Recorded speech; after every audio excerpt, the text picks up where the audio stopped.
first of 3 videos for my July product-based class. As you guys know, since you've bought the class, every month I do a class based around a stamp set or a bundle, and this month we're using the colour and contour stamp set and the matching dies. Some of you have actually only bought the stamp set, so I'll show you how to stamp the little blanks that I've sent you in your craft kits. They should look a little bit like this. So I'll show you how to get the best results stamping those if you just hang with me as we go through. So as I say, thanks for buying the class. I hope you really enjoy it. And if you're watching afterwards on YouTube or Facebook and you'd like to do some of my classes in the future, please just email me or reach out with whatever contact details you have on the platform you're watching on. Anyway, so you've got there's 3 cards, excuse me, 3 cards in this kit. If you bought a full kit, you'll have two sets of each card. If you've bought one, you'll have 1 set per card.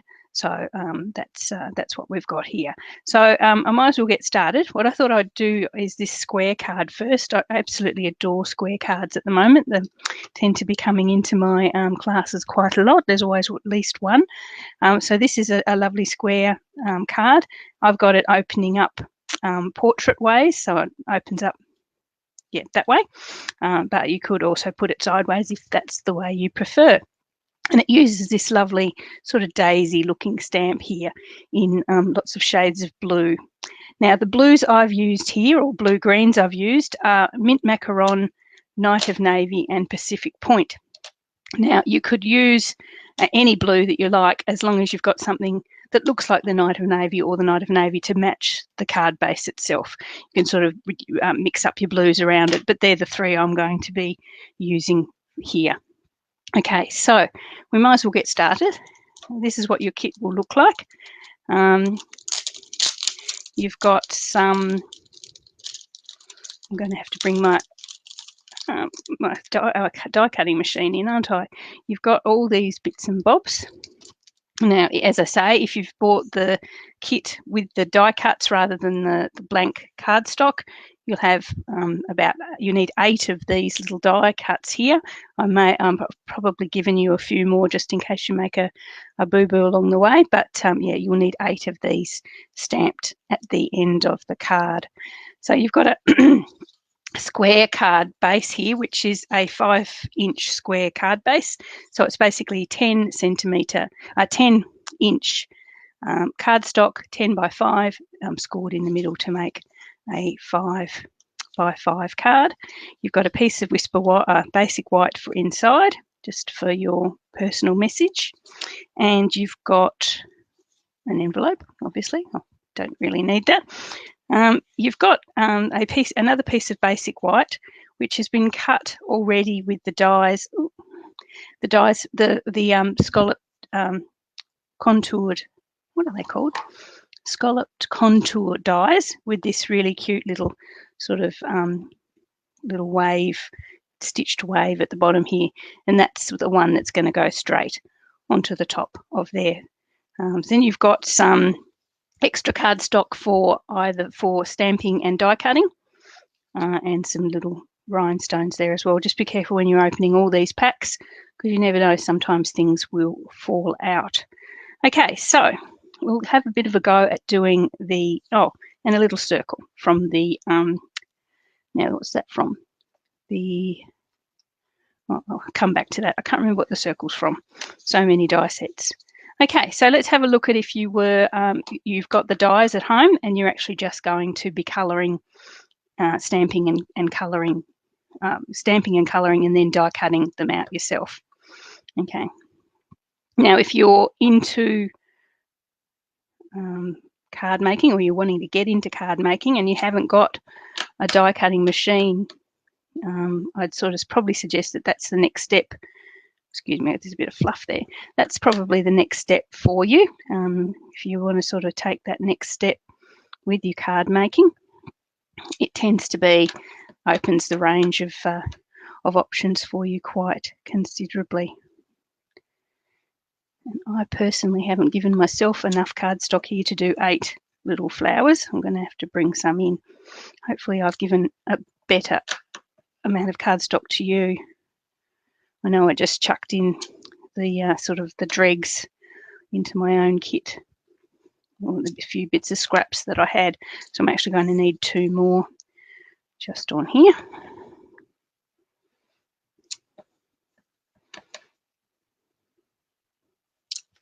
Okay, so that's a really nice little sort of looks like it's sort of been hand-drawn little daisy there, which I really, really like. Just going to wipe off my stamp. Okay, so then you've got, so you don't have to fill these things in by hand. You've got a colour in stamp. As I say, I'm going to use these 3 blues and blue greens. Now, there's no right or wrong way with this colour in stamp. There's some ways that are better than others, but it doesn't really matter too much, if that makes sense. Just sort of rotate it until you feel that you've got as much sort of contact as you think was in the right direction. I know there's a little one here where there's 2 together. You sort of, after you've used these stamp sets a bit, you sort of work out the orientation that works for you. You sort of recognise sort of landmarks almost. With this one, those 2 little petals there, I don't know if you can see on my right hand side there's 2 little petals that are joined together, and there's also 2 little petals that are joined together on the stamp set about here somewhere, I think, and that tends to be where I line it up. But as I say, I don't think with this one there is a right and wrong way, and it doesn't cover 100%. You do get the white gaps around things, but I quite like that, so it doesn't worry me too much at all. So I'm going to do 3 petals in my Night of Navy. So this is the main blue. As I say, as long as you match this one, I don't think you can go too wrong with the other colours as long as you stick to sort of blue greens. Okay, so that's my Night of Navy.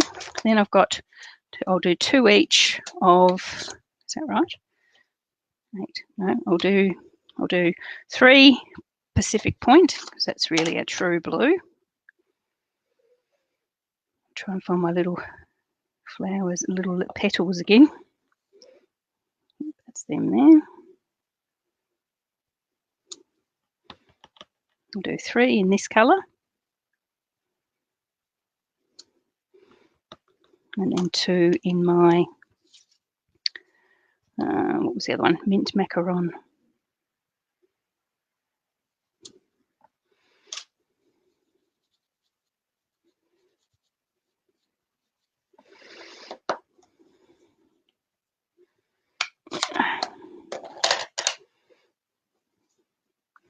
Bermuda Bay, if you have that colour, that all goes really nicely in this as well. If you wanted to do 2 of each, 2 of Night of Navy, 2 of Mint Macaron, 2 of Pacific Point, and 2 of, what did I say? Bermuda Bay. That's a good combo. Okay, cool.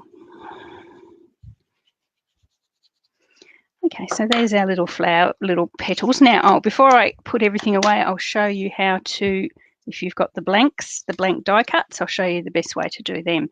Okay, so you need to sort of line these things up first to the way they're going to stamp. Now, again, I sort of said to you that you pick a landmark on the stamp, and then to try and match it to the right place on the die cut.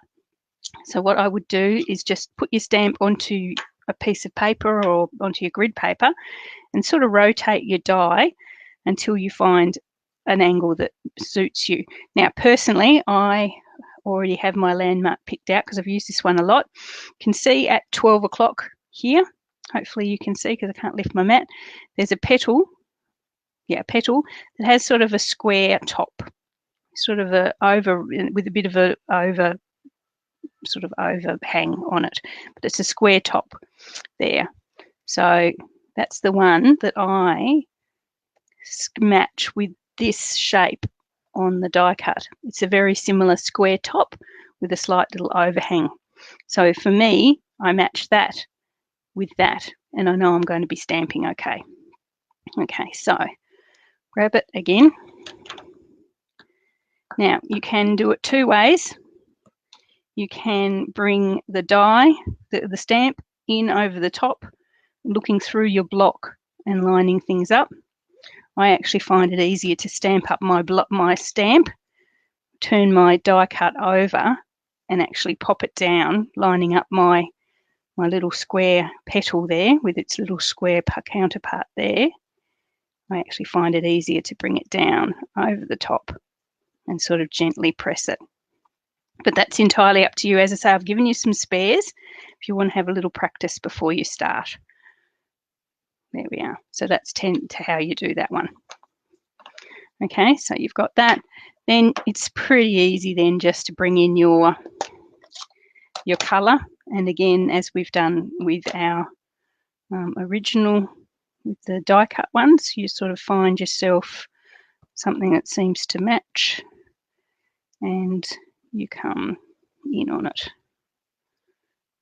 Now, wait a minute, where were my two little leaves that were together? That's what I'll go back to. I should probably use the same landmark every time, shouldn't I? But it just seems this one fits better that way. Okay, so there you've got your coloured bit. Now, you will have to do it with the other, as we get to later cards, you'll have to do it with this little die cut as well, and we'll go through that when we get to it. So there we are. So I'm going to use that one since it's worked out so well, and I'll only have to die cut these others here. So 7 of them. So you need 8 altogether, as I mentioned before. So here's our little die, and you're going to have to just bear with me as I pop it through 7 times. Now again, it's a matter of choosing. So I've got the little square topped one. I'll pop that in. That seems to match pretty well. Again, have a bit of a practice.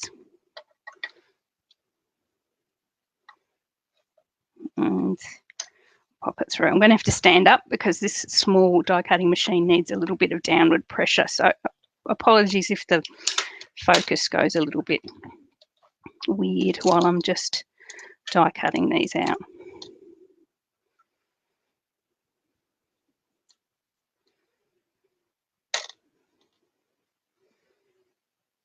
You get a good workout, good arm workout anyway, popping these through.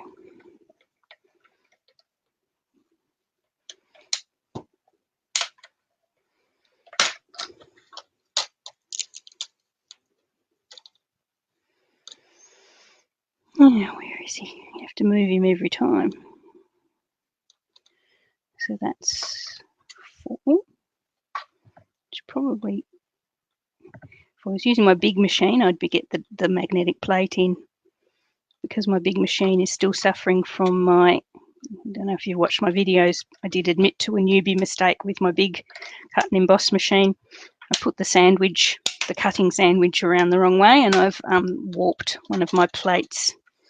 So it makes it very difficult to die cut with at the moment. So there's a message to everyone. Be careful you don't get your sandwich wrong.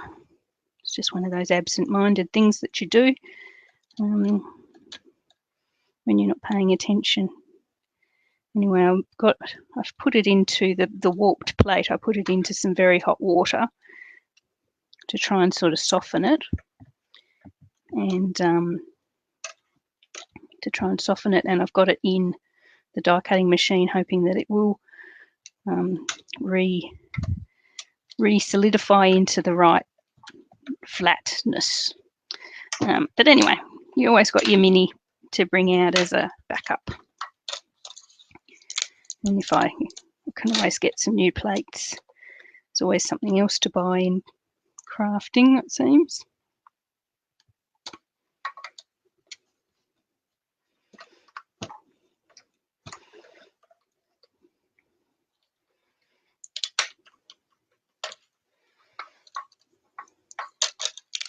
I think this is the most die cutting I've ever done in a class, or in a video for a class. Obviously I do it all when I'm designing the cards.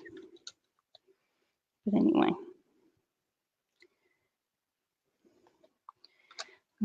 I do 3 separate videos for this class. As if you've done my classes before, you realise I do 3. one video for each card, so you don't have to sort of scroll backwards and forwards trying to, oh, that was a bang.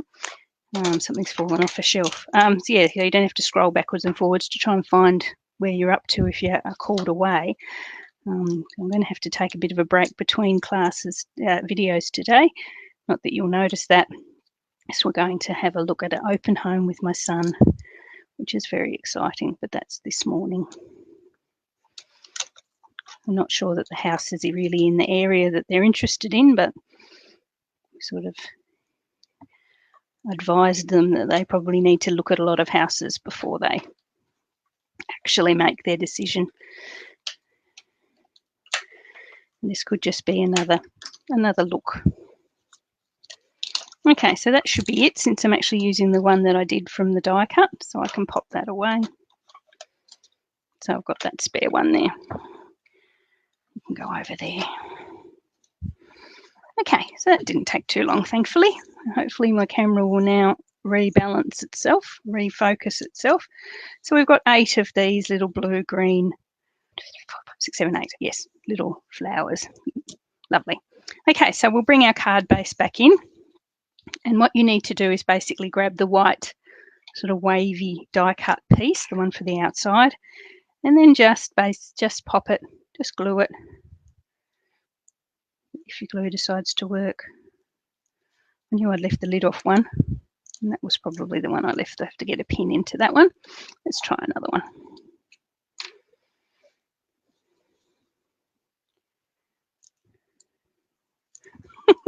You can tell you get to that point where all the glues that you bought at the same time all start to run out at the same time. Okay, so we're going to pop that. Leave about 1/2 inch at the top of the card. So this is where you decide what orientation you want the card. I've got the fold, the score at the top. So it's a sort of a portrait card rather than a landscape one. And just glue that down. Okay. And I might put the white panel inside just so that doesn't get in the way. Somebody's got the coffee machine in the kitchen. Apologies if you can hear that.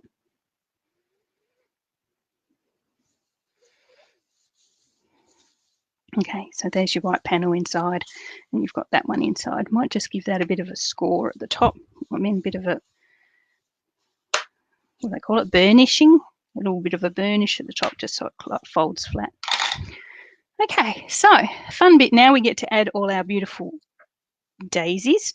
So what you're going to do is going to have this circle with your sentiment, and I'll pop that on next in the center, and then arrange your daisies around just so that the edge of their little petals just pokes under, so you don't sort of see much of the white. I'm going to keep all my like coloured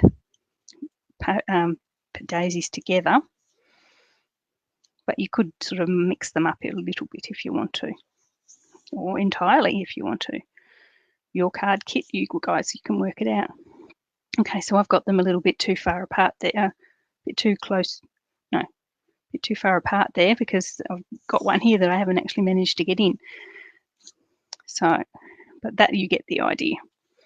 So what I might do is, it's been a while since I designed this card. I'm not quite sure which order I did it in.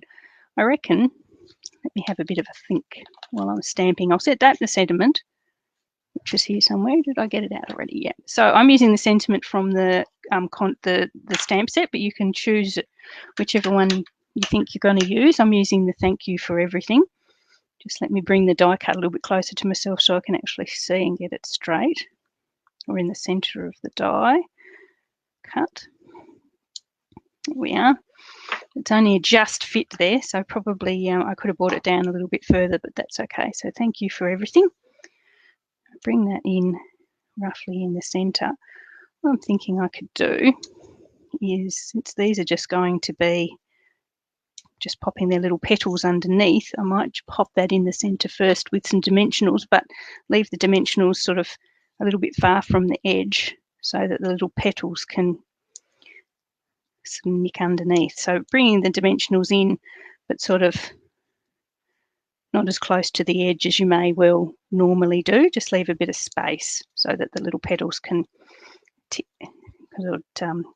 nick underneath, or yeah, just pop underneath. So I'm going to pop that in the centre. I think this is an easier way of doing it, because then at least you can judge your centre pretty easily. Just like that. Okay, so then we can bring in our little daisies. Just some glue on the back. Just tuck their little petal underneath and glue it down. So I've got 8 of them, so that'd be top, bottom, 1, 2, 3, 4, 5, 6, 7. Yeah, I could probably do it like 12 o'clock, 6 o'clock, 3 o'clock, 9 o'clock, if that makes sense. North, south, east, west, although I've started sort of northeast-ish, but I can probably do that. Make sure I get them all in.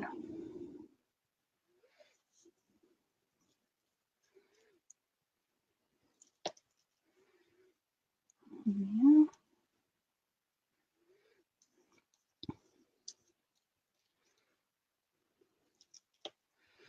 There we've got our 4 in the sort of peripheries, and the good thing with the glue is I can move them to get them spaced. I've got a little bit of time, a wonderful little bit of wriggle room, just to make sure they're even. Okay. Right, now we'll bring in our others.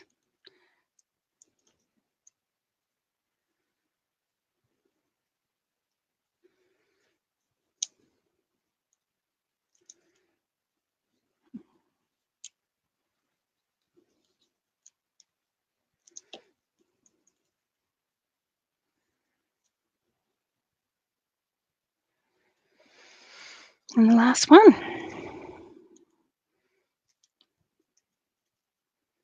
Okay, there we go. What do you think of that? I really like that one. I think I like the blues because I'm a blue-green girl, as you guys have probably worked out by now. But I also just like that whole, it just feels happy. Okay, so you've got your little, what do we call them?